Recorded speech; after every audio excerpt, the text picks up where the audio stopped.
बूढ़ी घोड़ी लाल लगाम। शायद यही कहा बड़ी बहू ने। सुनते ही सासू माँ ठिठक गई और पलट कर बोली, कुछ कहा तुमने बड़ी बहू?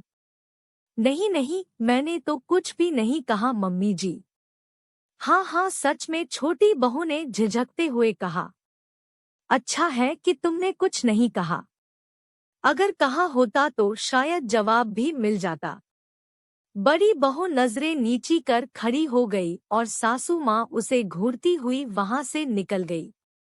सासू माँ के जाते ही बड़ी बहू ने बड़बड़ाना शुरू कर दिया। क्या गलत कहती हूँ मैं?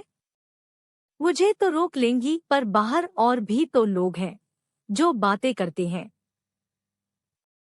उनका क्या? उनकी जबान पकड़ो तो माने। सही कहा भाभी, क्या जरूरत है मम्मी जी को पार्लर जाने की? इस उम्र में यह सब शोभा देता है क्या? अरे बुढ़ापे में सठिया गई है। कौन समझाए इन्हें? जब कोई बाहर वाला मजाक उड़ाएगा तब समझ में आएगा। फिर रोती हुई आएगी घर पर। हाँ, हमें क्या? इन्हें खुद का मजाक उड़ाने की लगी है तो शौक से उड़ाए। हम तो खुश हैं अपनी जिंदगी में। वैसे भी किसे फर्क पड़ता है? पापा जी तो कुछ कहते नहीं। और इस उम्र में कौन सा पापा जी निहार रहे हैं उन्हें, जो इतना सज धज कर तैयार हो रही है। यह तो है भाभी। दिया बुझने से पहले फड़फड़ाता है ना, वही हालत इंसान की बुढ़ापे में हो जाती है। छोटी बहू ने भी बड़ी बहू की हाँ में हाँ मिलाई और दोनों जोर जोर से हंसने लगी। दरअसल बात यह थी कि मधु जी के पति सोमेश जी का आज 70वां जन्मदिन था, जिसे वे धूमधाम से ना मनाकर सिर्फ अपनी पत्नी के साथ मनाना चाहते थे।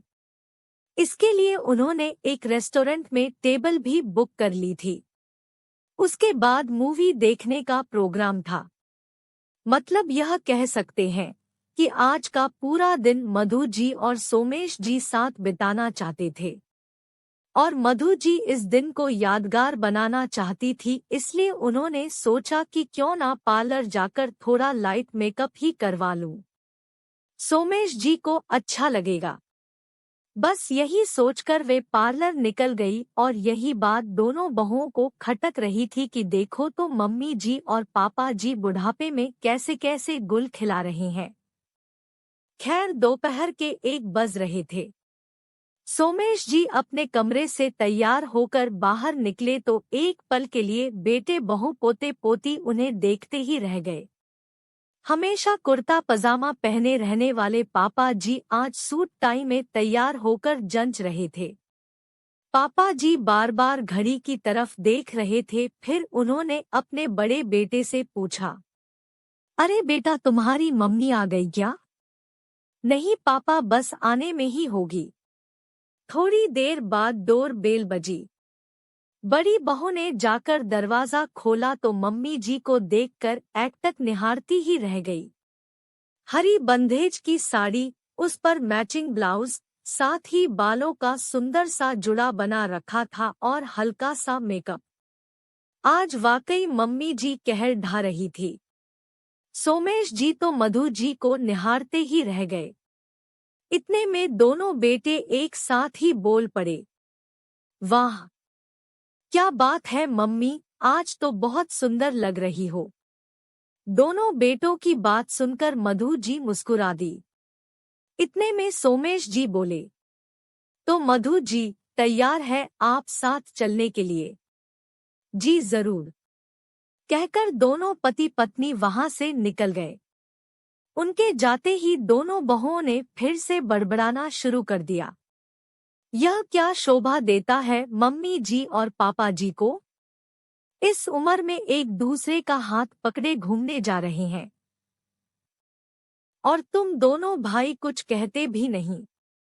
और देखा नहीं कैसे तैयार होकर जा रहे हैं। इनके पोते पोतियों की शादी की उम्र होने को आई और इन्हें देखो, कल को यह सब सिखाएंगे अपनी पोता बहुओं को। कम से कम पूछ तो लेना चाहिए था हमसे। क्यों इसमें गलत क्या है? मम्मी और पापा दोनों पति पत्नी हैं। एक दूसरे के साथ समय बिताना उनका हक है। इसके लिए भला किसी की इजाजत की क्या जरूरत है?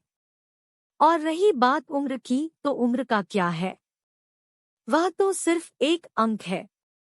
उम्र के साथ क्या भावनाएं बदल जाती है। तुम लोगों के हिसाब से तो कल को हम लोग पति पत्नी ही नहीं रहेंगे और हमारे बेटे बहू डिसाइड करेंगे कि हमें क्या करना है और क्या नहीं। दोनों भाइयों ने एक साथ सुर मिलाकर कहा। जब बात खुद पर आई तो दोनों बहुएं एक बार सोचने को मजबूर हो गई कि गलत तो कुछ भी नहीं है। आखिर पति पत्नी का रिश्ता तो उम्र के साथ प्रगाढ़ होता है, तो उसे उम्र के बंधन में बांधने की क्या जरूरत है।